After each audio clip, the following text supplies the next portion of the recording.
Nandito na naman po ang inyong lingkod para muli po magbabahagi tayo ng video dito na kung saan ay tungkol ito sa isang inappoint ng Pangulo na sa isang posisyon sa post office o sa ano bang department itong post office na ito, na kung saan ay isang undergraduate daw pala itong inappoint nila na nagngangalang Luis Carlos. At ang hindi pa maganda rito ay inalis din nila dito yung nakapwesto at ngayon nga ay ito ang kanilang ipinalit ayon dito sa sinasalaysay ni Maharlika. Marami pa siyang mga ibinahagi rito na nasa loob din ng post office yung nagbigay sa kanya ng mga impormasyon na ito.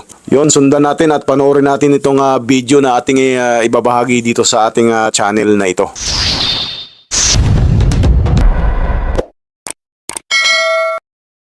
So ngayong araw na ito ay napaka-importante dahil ito ay historical, dahil ito ang unang pasabog natin sa 2025. Okay, ano ba nangyari dito? So, nag-post tayo few days ago bago mag-New Year na kung saan grabe po talamak ang mga ghost employees, ang polboron, ang mga illegal na dumadaan din pala sa Philippine Post Office. Imagine ninyo, mga kababayan, sa panahon even before, 'di ba? Hindi natin na masyado naririnig yung Philippine Post Office dahil nga wala nang masyadong nagpapadala diyan kung tutuusin, dahil nga sa talamak o notorious na reputation ng Philippine Post Office na binubuksan nila yung mga parcel ninyo, yung mga package, mga sulat, Christmas cards and everything. Ako kinalakihan ko na yan na hindi talaga magandang reputation ng Philippine Post Office. Pero ngayong araw na ito, mga kababayan, gusto ko lang i-share sa inyo ang nagbigay sa atin ng impormasyon, ang ating puting ahas mula mismo sa post office. Sabi ko sa inyo, pinapakinggan tayo ng ating mga palangga na nasa gobyerno na meron pang natitirang pagmamahal sa ating bayan. So napag-alaman natin, mga palangga, na ang postmaster na sa kasalukuyan, ito ay kasabwat. Ayon sa ating source, okay, allegedly, kasabwat ni Liza Tanas, ni Bangag Jr., ni Lucas Bersamin, Executive Secretary, at yung sidekick ni Liza Tanas na si Elaine Masukat, na nabanggit na rin natin yan sa vlog natin. Ano ba ang nangyari? Para sa inyong kaalaman, okay, nakakagalit, mga palangga. I don't know kung sasaya ba ang ating New Year and everything, di ba? Of course not. Kasi, nung last year of 2023, ay inappoint ni Bangag Jr. ang kanilang kasabwat na nagdi-deliver ng multi-milyong piso, although hindi naman talagang kumikita yung Philippine Post Office na yan, pero may pera pa rin dyan. So ayon sa ating source, mga kababayan, inappoint ni Bangag Jr. si Mr. Luis Carlos. Okay? Inappoint siya as in April 2023, ay inappoint siya as acting postmaster general and CEO. Okay? So inappoint siya ng bongga-bongga, hindi naman natin namalayan talaga dahil nga sabi ko nga sa inyo, parang nakakalimutan na natin yung Philippine Post Office dahil sa notorious or talamak na reputasyon yan. Dahil dyan, binubuksan, naalala ko yung classmate ko sa nursing, nagpadala siya ng sapatos sa kanyang kaibigan yata, hindi nakarating. So maraming mga eksena dyan. So okay, punta na tayo dito kay Carlos. Bakit napakahalaga ng expose nating taon na ito? Alright? So, nung in-appoint yan siya, nung last year, 25 na pala ngayon, April 2023, lingid sa kaalaman ng taong bayan, siya pala ay hindi qualified. Bakit kamo hindi siya qualified? Siya ay undergraduate. Okay? Yang posisyon na yan, dapat ay meron kang credentials. Okay? Hindi nalalaman ng taong bayan dahil magkakasabwat nga si Liza Tanas, yung buwaka ng inang yan, at si Marcos Jr., dahil siya ang nag-appoint niyan, may umuupo dyan sa PhilPost na fraudster like Erwin Tulfo. Okay? At well, lahat halos lang inapoint ni mga guy fraudster. Okay, fast forward tayo. Fast forward, in May 2024, ayon sa ating puting ahas, mag-ingat po kayo dyan sa post office, baka gurgurin kayong lahat. But sabi naman itong girl lalo na ito sa akin na, oy, napangalan natin girl lalo na nadulas ang bibig, pero marami naman girl dyan. But anyway, okay, nag-appoint sila ng isang, actually narinig ko to, kasi taga Quezon City ako eh. At sinerge ko, inappoint nila si Michael Planas. Okay, dating konsehal ng Quezon City. Noong May, alright? Ano ang nangyari dito? So, noong May ay may inappoint na certain Michael or Mike Planas, ginugel natin siya at siya inappoint nung May. Okay, May 18. Yeah, May 18 at sinesearch natin ang kanyang alindog. Shout out naman sa iyo, sir. Baka naman baka gusto mo namang magpa-interview dito. Pero kasi ang eksena, mga kababayan, in-appoint ng May siya as director. Okay? Dahil lang. As chairman. Okay? So, nung in-appoint siya ng bonggang-bongga, alam niyo ba kung ano ang nangyari dito sa taong ito? So, sa post office pala, nasa law na every year, okay, kada taon ay bumuboto ang board kung sino yung kanilang postmaster o kung sinong chairman. Binubotohan pala yan. So, every year. So, ang ginawa nitong, wait a minute. Okay, dahil lang. Alright. Ngayon natin to ang kanyang, Alright. So, ang ginawa ni Mr. Planas, which is, andito yung appointment niya eh. Pero tignan natin Okay. Kahit i-google nyo to, nandito to. Planas. Okay. Philippine Post. Tignan natin siya. Sino ba ito si Michael Planas? Narinig ko lang itong mga Planas na ito eh. Okay. So ngayon, in-appoint siya as what? Ito, Philippine Post. The Philippine Postal Corporation welcomed the appointment of Honorable Mike Planas as their new head as chairman of the board of directors. So, ito nga siya, sabi ni Madam. So, as board of directors, in-appoint siya ni President Bangag Jr. Sabi dito, President Ferdinand Bongbong Marcos Jr. appointed the seasoned public servant and former councilor of Quezon City last May 2024. Actually, ginugil ko siya kung may mga kaso siyang korupsyon and everything. Wala naman ako nakita. Ito yung nakikita ko sa Philippine Post. Sabi dito, the new Philippine Post chair committed to revitalize upgrade the country's postal service and to lead in journeys towards digital transformation under his leadership. Okay, ano pa sabi niya?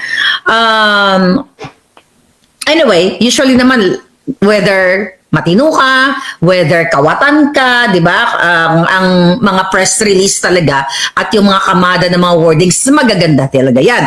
But anyway, tignan natin. So, okay. So, in-appoint ni Bangag, alright? Etong si Michael Planas, okay? In-appoint siya at during yung 2 days na yan, mga palangga, may mga nagsumbong na daw na mga directors sa kanya na etong acting postmaster general na si Carlos ay, ano tawag dito? Incompetent. Kasi nagsinungaling sa kanyang credentials, sa kanyang personal data sheet. Paano nagsinungaling etong si Carlos? Siyempre, alam mo, pag bago kang pasok, oy sir, ayan, alam mo yan, si ganito, si ganyan, gano'n. Diba? So, napag-alaman nitong Planas na ito, na itong si Carlos na nag-acting postmaster general ay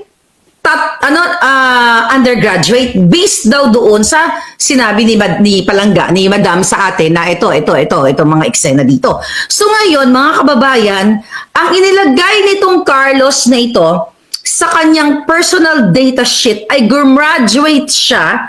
Ano ba yung mga kurso isinulat ko kanina? ng 3 kurso sa magkaparehong pagkakataon. Ibig sabihin magkaparehong year. Kung 19, where is that? Ang daming information, pinagsulat ko. I will try to remember, no? Okay. Asan yung, ano niya? Okay. Where is that? School. Teka.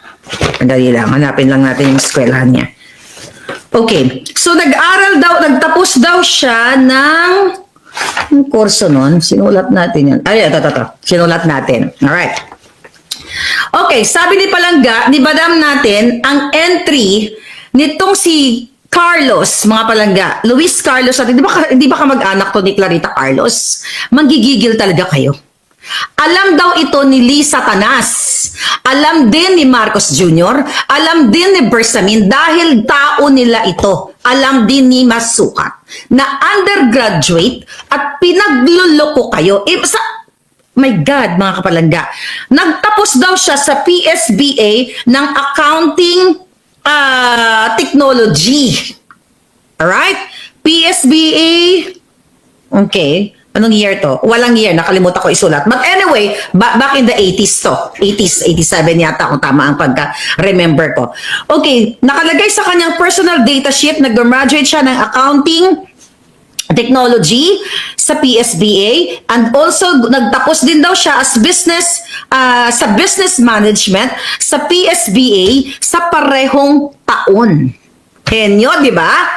Pero mga kababayan, hindi pa nagtatapos ang kanyang pagiging fraudster according to our source.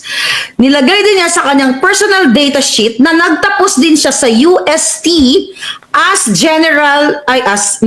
sa general engineering. But based dun sa ating informante, during those days, nung taong yun, 1980s, wala pa daw ganong kurso sa Pilipinas. Can you comment? Oo, yung mga medyo may edad sa akin ng konti dito, ng accounting technology. So, ibig sabihin, nagsisinungaling. The fact na pareho, let's say, for example, 1986 kunyari, this is just an example, nakalimutan ko yung, kung 86 or 87. But anyway, gumraduate siya ng 3 kurso. Pero, wala siyang maipakitang credential. According to our source, nung pumasok daw itong si Planas na ito, dahil may mga nagsabi sa kanya, at saka issue na pala ito doon sa Philippine Post Office. Meron na palang nag-file ng case, hindi lang ito chuchu ng isang, na nagtatrabaho doon, pero may mga nag-file na ng case. I try to remember, I try to process lahat ng information. Dito kay Luis Carlos na ito, dahil nga sa ganitong issue, inireklamo na nila sa Civil Service Commission during that time si Nograles pa. Si Carlos Nograles nasa Civil Service Commission. According to my informant, na sumulat na ang ang Civil Service Commission sa Philippine Post Office, pero hindi daw nakakarating ang sulat. Diba? Pati sulat, hindi tagal nakakarating sa Philippine Post Office kasi may mga nagrereklamo na pala na mga directors o kung sino pa mga empleyado dyan sa loob ng PhilPost. So sa makatuwid, mga kababayan, dahil nalaman ito at nagrereklamo na yung boards, nagkaroon ng election. Okay? Kung sino ang maging Postmaster General. So, nagkaroon ng election between Planas and other person and itong si Luis na ito. So, nanalo daw sa election na yan, board election, itong si Planas. At siya na ang naging what? Postmaster General. Okay? Siya na ang naging Postmaster General ng bonggang-bongga at based nga dito sa ating nakuwang information, mga kababayan, dahil nga hindi lang undergraduate itong si Luis Carlos, kundi siya ay may kaso sa ombudsman, may kaso siya dahil nga, at may kaso din siya sa civil service. Napag-alaman natin, may mga government employees ba dito? Kapag may mga ganun, hindi ka dapat pwedeng ma-appoint o ma-confirm. or whatever. Kasi nagsinungaling ka na eh. Nag-graduate ka sa 3 kurso na magkasabay ng panahon.